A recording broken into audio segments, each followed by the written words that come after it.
Hey y'all, welcome back to my channel. I am Kia, also known as Confidently Kia on Instagram, and I'm glad you came.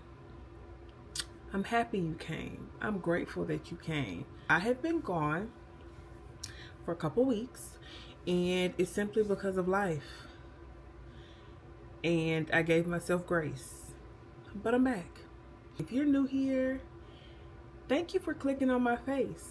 I appreciate that. I hope you enjoy the content. Take a look at some of the other videos to see if they are relatable to you in your life. And go ahead and click the subscribe button if you're enjoying it, of course. If you are returning, hey girl, how are you? Thank you for coming back.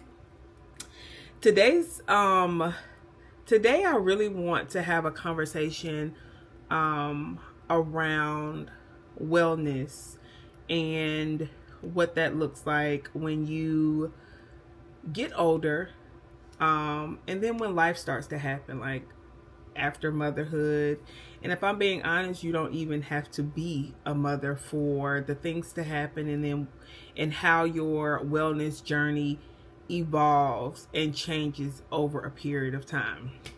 But before we get there, if you are new, we talk about all things lifestyle, motherhood, fashion, and I feel like personally they all intertwine. So you can relate to all the things. If you're a woman, if you're a mommy, if you enjoy getting dressed, and if you are living life and breathing, you can relate. So stay. Enjoy. Today I would like to have a discussion about, like, what does wellness look like? How my wellness journey has evolved over, let's say, the past 20 years, because I'm 40, right? And how it impacts me, how it has impacted me, and how I've had to give myself some grace and come to some realizations during the times where I felt like it's just not where it used to be. I also have like a couple tips for anybody, but specifically for women who are kind of beating themselves up because of where life has taken them and how they have not been able to possibly focus on wellness, because wellness includes a plethora of things, right? So I want us to have a conversation. I really would like for us to have a dialogue, meaning that, you know, at the end of the video, once you've listened to it, I kind of want what your journey has been. If you have beat yourself up because of what you used to do and what you don't do now, if your body has changed so much and you kind of aren't happy with it, like, because we all get there. So really, this is like, I'm having a conversation with my girlfriends on FaceTime because I've noticed some things and I've also experienced some things that I want to dig deep into what it is, why it is, and how do we fix that. So I'll start with my wellness journey. So let's start all the way back. In high school, I was an athlete and I was a cheerleader. And whoever thinks cheerleaders aren't athletes, you don't really know what we do or did, because I ain't did that in a long time. I was a cheerleader. I ran track on the off season. We conditioned, like, all the things. And then I went to college and did absolutely nothing. I enjoyed college, but I did absolutely nothing for my physical or my mental health, if I'm being completely honest. Graduated college in my 20s. I got this urge, because I knew I needed to do something, right? So I got this urge to join a boxing gym and fell in love with boxing and kickboxing. But I only fell in love with like a couple instructors because I want to learn form, right? If I'm kicking and I'm jumping and I'm like, and there's no form being taught, I don't want to be there. So I was obsessed obsessed, okay, with boxing specifically, but kickboxing, you know, was second. And I did that for many years. And it was the way, obviously, that I remained active, but I had the energy to do it. And honestly, I had the time. I would go to boxing class, go run a 3 mile, go run through the city for 3 miles, come back.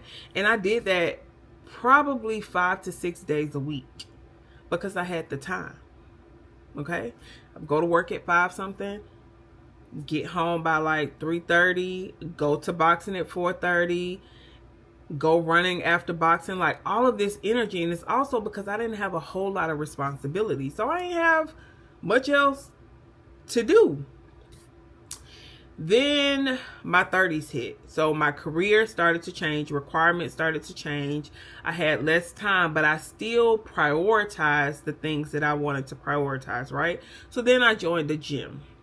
To lift weights and, get my cardio in. I wanted to make sure that I had access to equipment and classes so that I could work out. So I did step class and we did yoga class and all of those things, again, all before motherhood, because I had the time. Even when my job was requiring a lot of time, when I got home, all I had was me. So if all I have is me, then all I got to do is go do something for me. And that was exercise, right? So closer to my 40s, I will say my workout routine or my wellness journey evolved.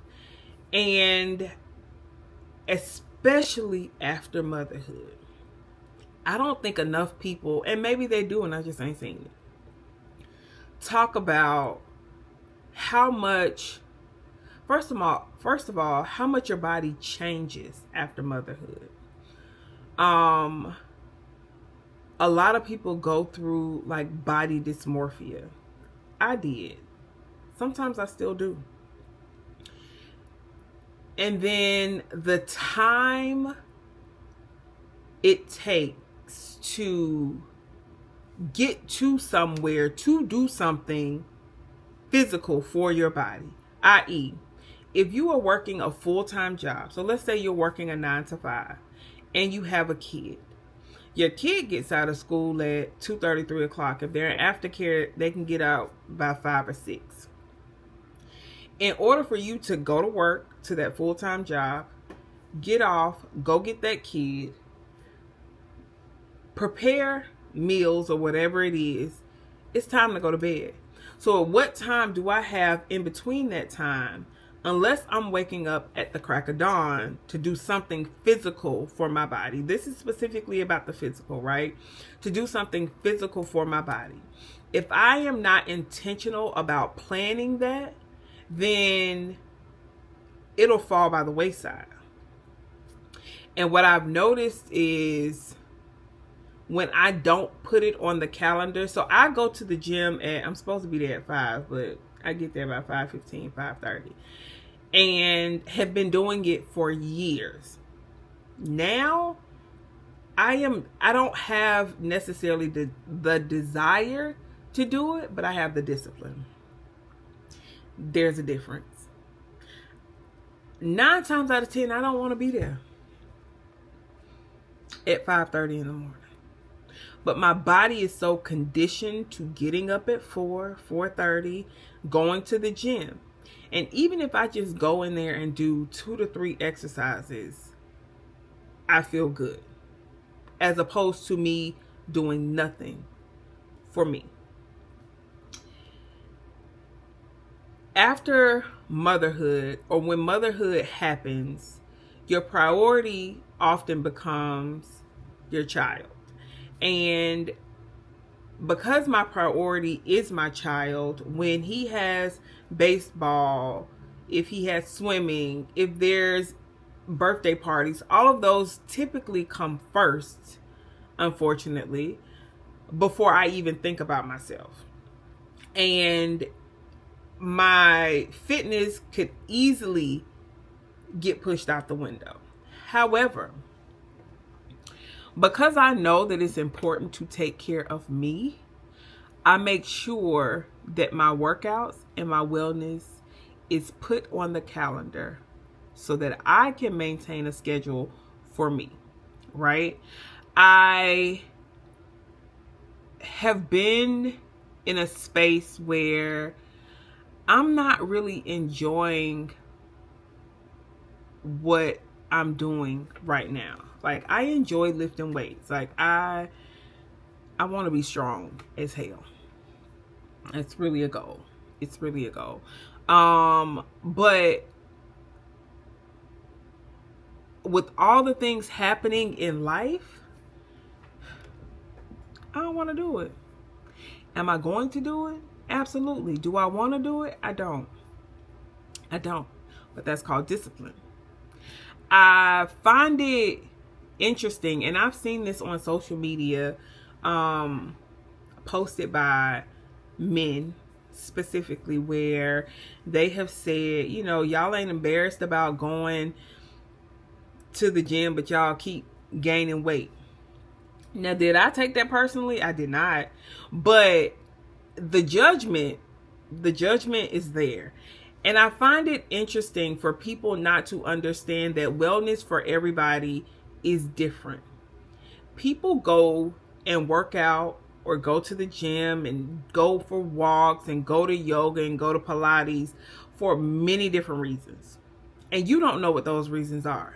So just because you're in a space where you think everybody in the gym is supposed to be quote unquote losing weight, that's not everybody's goal. Some people have started their journey. First of all, some people are just starting their journey.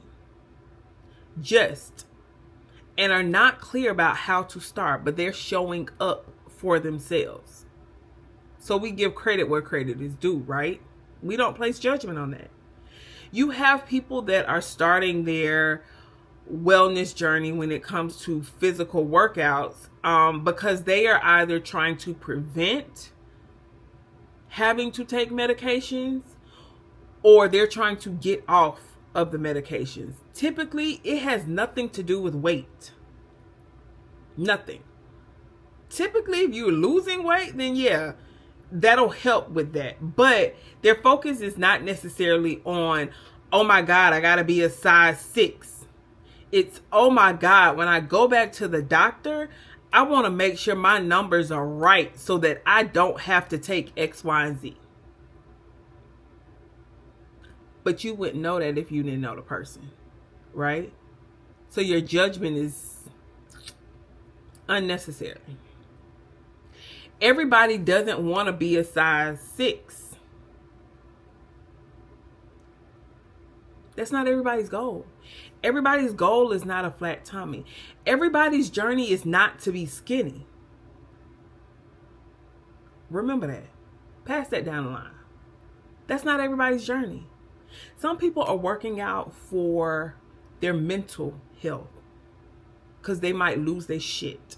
And that's the only thing that's keeping them sane. The reasons to why we work out evolve. So I worked out in my 20s because I wanted to wear a bikini. I didn't want a tummy. Like, I would honestly, in my 20s, at that time, I wasn't even thinking about building muscle.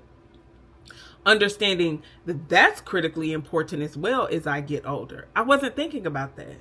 I was running 3 miles, doing hella cardio, doing boxing, and now I was fighting my ass off. But I wasn't thinking about lifting because that wasn't my focus. My focus now is cardio and weights when it comes to physical wellness. Cardio because I need the heart health. I need to be able to breathe. And I have a toddler. So the more he runs, I need to be able to keep up with him. Okay? Building muscle is critically important because I don't want to be fragile the older I get. Those are my reasons now. Before, those weren't my reasons. So I give myself grace in knowing that, yeah, I used to run 3 miles, 4 miles, and I used to be good with it. Now I don't want to run nowhere if it's not an emergency. I'm not running anywhere if it's not an emergency. I will walk at a great pace, but I'm not running. But I'm not judging the people outside that are running.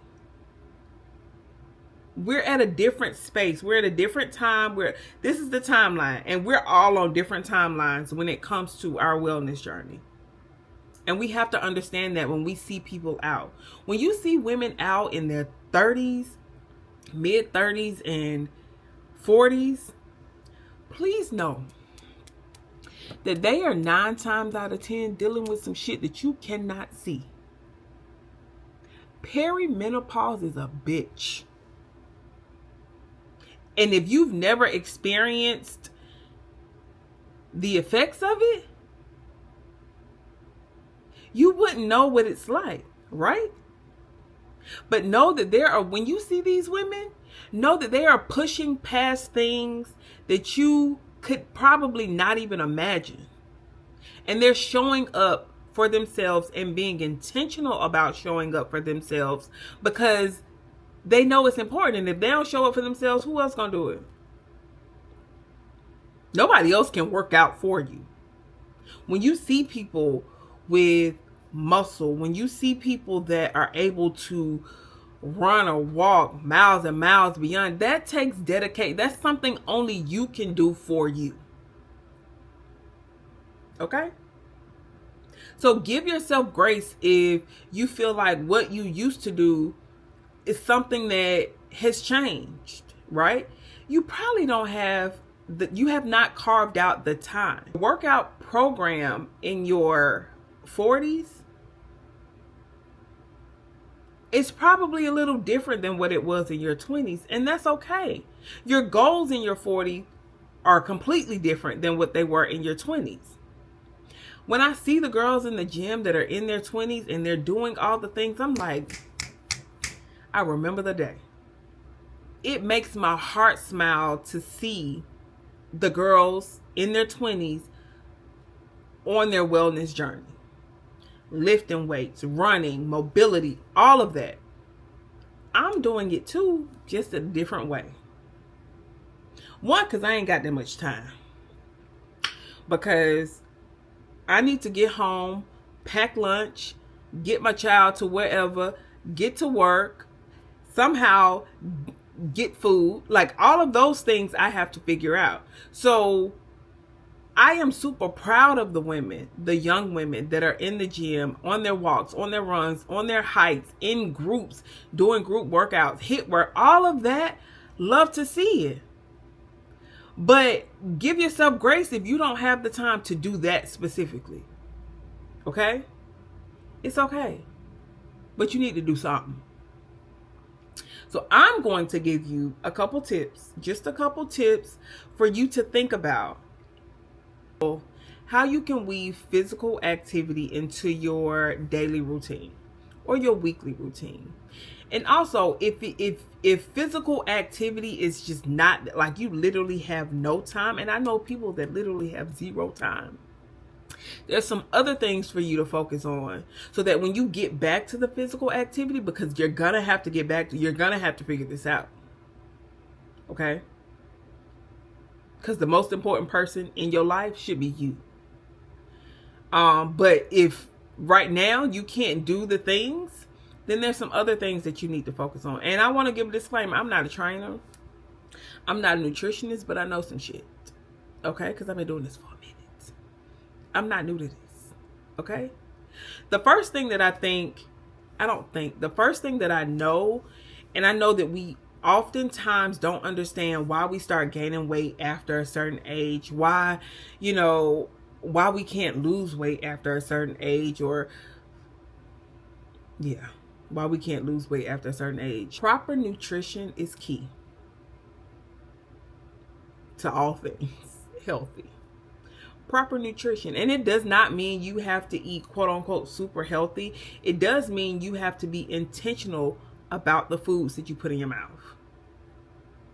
It does mean that you need to do the research to determine what is causing either bloating, what's causing, I'm going to say bloating because it's typically like, so it does mean that you need to do the research to figure out what is beneficial for your health. It also means that understanding, and I don't want to sound like a nutrition expert, but I don't talk about stuff I don't know about. Understanding the nutrition facts on the back of packaged foods. Not whole foods, because if you're eating whole foods, you're doing wonderful. But when we get into packaged foods, prepared foods with preservatives and sugars and all these chemicals, you have to understand what's in the food. You have to understand serving sizes. Because oftentimes, let's take a bowl of cereal. As kids, we all just pour cereal in the bowl, pour the milk, eat the cereal, have no idea how much is a serving size. The cereal could be 130 calories for 2/3 a cup. We pour a cup and a half. So imagine how many calories that is on top of the milk that you're adding to it. Understanding that a bunch of this packaged food has sugar in it. They add sugar to everything. It's addictive. They add sugar to pickles. You hear me? There are brands that don't, but you have to do the research to figure out what brands don't, what brands do. Sugar is the devil. Do I eat it? Absolutely. But I'm intentional about the foods that I eat that have added sugars in them. And I don't go over a certain amount of added sugars unless it's candy, because hell, all of that sugar. But I'm aware. Being aware of what it is that you're eating will make a world of difference, because once you start to log and see what you're eating, what's not, you'll understand why you're gaining weight. Outside of the exercise, you'll start to understand, well, shit, I had a bowl of cereal this morning. I had coffee from Starbucks. I didn't modify, so I got a bunch of sugar and unnecessary shit in that. I went to lunch. I had chips for snack. I went to American Deli and had hot wings and fries, or maybe a Philly. I came home. I got a energy drink to drink. I came home and had chips while I was cooking dinner. When you add all that up, that's why you're gaining weight. You have to be intentional about understanding proper nutrition. That's number one. Number two is scheduling your workouts. We see all the time on Instagram where it's like two mothers are like, or friends are like, yeah, let's plan a date for it. It'd be like 6 months out. And they put it on the calendar. If we can put friend dates on the calendar, we can put our workouts on the calendar. And I'm telling you something I know, not something I heard. Because while lifting in the mornings it's literally like breathing for me, cardio, I hate it. But I recognize it's necessary. And I've literally had to put it on my calendar for what days I can go walking, what days I'm going to get on this bike. The bike's sitting here. I can't tell you the last time I got on the bike. But now it's on the calendar. It's on the calendar. When the alarm goes off, or when I look at my schedule, I'll know what I'm doing for the day, including my workout. Because if I don't see it, it's not there. I'm not going to just jump up and do it, especially since I dislike cardio. I don't hate it that bad, but I don't like it. But it's necessary for me, for all of us, if I'm being honest. But it's something that doesn't come easy to me. It's not something that I jump up to do. Do I jump up to lift weights? Absolutely. Absolutely. I feel like a bad when I'm lifting. Cardio, not so much. but I need to do it. So because I know I need to do it, I'm going to schedule it. Whether it be by myself, whether it be with a friend, I'm going to put it on the calendar. Because if it's important enough to be on the calendar, then I must need to do it. Or I must want to do it. I'm intentional about me. So knowing what I need, I'm going to figure out how to work it into my schedule.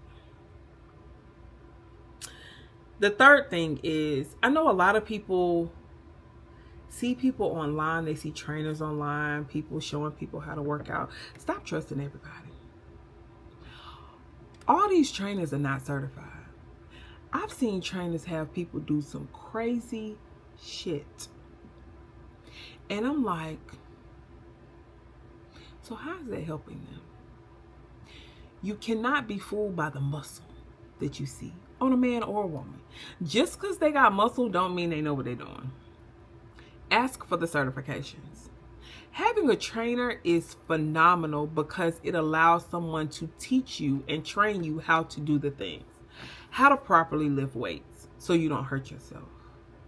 What exercises you're combining to maximize efficiency and muscle building and all of those things. Research your trainers.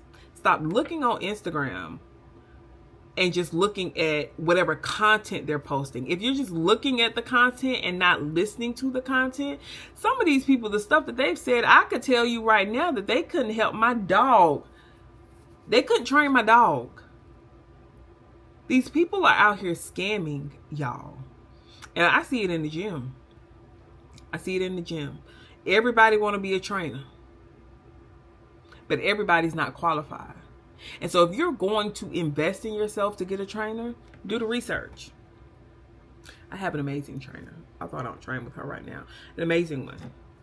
I did my research though. And when I say love her down, because she also trained me through a very hard time in my life. So she's my bestie and she might not even know it. She's my bestie for life. But I did my research on her before even reaching out to her. Stop letting all these men train y'all and they don't know what they're doing. They're going to hurt y'all.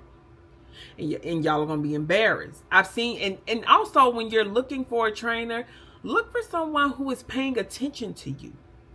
I've seen trainers have people do exercises that are not planned because they have not planned out anything. They scrolling on their phone. Like, how you gonna fix form and you ain't even looking? I'm not paying you nothing. That's a tip. But even if you don't get a trainer, find a friend, find a walking club, a group, or something if that's what motivates you to get it done. Go on YouTube. Everything on YouTube. Everything is on YouTube. The excuse is not, I don't know what I'm doing. Because access to information, we have it. Ask ChatGPT, what exercises should I be doing at this age, blah, blah, blah, whatever. If I have a bad knee, ask Chat. Become acquainted with Chat. Figure that part out. But there's no excuse to say, I don't know what to do. Start walking. If you got 2 feet, 2 legs, and they both work, start walking. That's probably one of the best and most underrated exercises, I think, out here. You don't got to jump over the river and through the woods. The basics will help you. But mobility is key as we get older. You see how these people get older and they can't move and they can't get up, they can't sit down, they can't walk straight. Other than a physical ailment, what's stopping you? Lastly, and I say this with love because I've had to do it myself, give yourself grace. Because it's not going to be perfect the entire time. Your passion for something is probably going to change. The time that you have to commit to said things will change. based off of your lifestyle, based off of the things happening in life. Give yourself grace, but be intentional about showing up for you, because ain't nobody else gonna show up for you. Your wellness is probably your physical wellness, obviously mental and emotional. Your physical wellness is critical. It's critical if you want to be mobile past a certain age. If you want to be able to do the things. And I genuinely think millennials have like cracked the code. Like millennials and now beyond, millennials and beyond have started focusing a lot on our physical and mental and emotional health. And I love that for all of us. I do. And it is okay if you fall off. Jump back on. Don't be afraid to jump back on. Don't be afraid to reach out to someone and ask if, do you mind walking with me, or asking for advice from people that you know are doing the things, because I am 100% positive they don't mind sharing the information. But if you're not intentional about your health, who else is going to be? That's a question I'm really asking you, and I want you to really think about. Proper nutrition. Schedule your workouts. Put it on the calendar. Whatever it is. Even if it's something you know you're going to do at home, I would still suggest putting it on the calendar. So you don't just pass by it and it doesn't just ring on the alarm and you just like, yeah, I don't feel like doing it. Make sure that you are focused on you. Because while your journey will evolve, your desires to work out will probably change. But just because I don't desire to do it doesn't mean that I'm not disciplined and I know I need to do it, so I'm going to do it. It's a lot of things I don't desire to do, but I end up doing anyway. And ensuring that I get physical activity in is probably number one. So I hope that helps someone who maybe is afraid to start a journey because they don't know where to start, who kind of fell off, and really have not like made that step to jump back in. I'm hoping that this gives you a push, right? To know that while your journey may evolve, it doesn't mean that it stops. Wellness is forever. As long as you are living, breathing human being, your wellness should be a top priority. Okay? And I pray that anybody, if you are watching this and you have been in a space where you have judged someone because you feel like whatever they're doing is not enough, you have no idea what they are dealing with. It's probably more than enough with what they got going on. Okay? So take the judgment out of it. Everybody doesn't want to have a flat tummy. Everybody doesn't want to have a fat butt.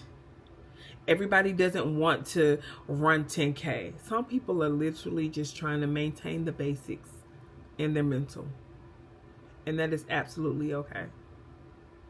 It's not for you to judge them. Okay? I hope you guys enjoyed this message. It's a message. This is not a PSA. Maybe it is a PSA. And because it was literally, I'm literally in a tank in a sports bra, but it was on my heart and I felt like somebody needed to hear it. So I hope you enjoyed it. I hope you got something from it. Please let me know how your wellness journey has evolved over the years. What are you doing now that you didn't do before? What's important to you now that wasn't necessarily important to you before? Drop a comment. Let's have a conversation. I hope you guys have an awesome day. Don't forget to like, share, comment,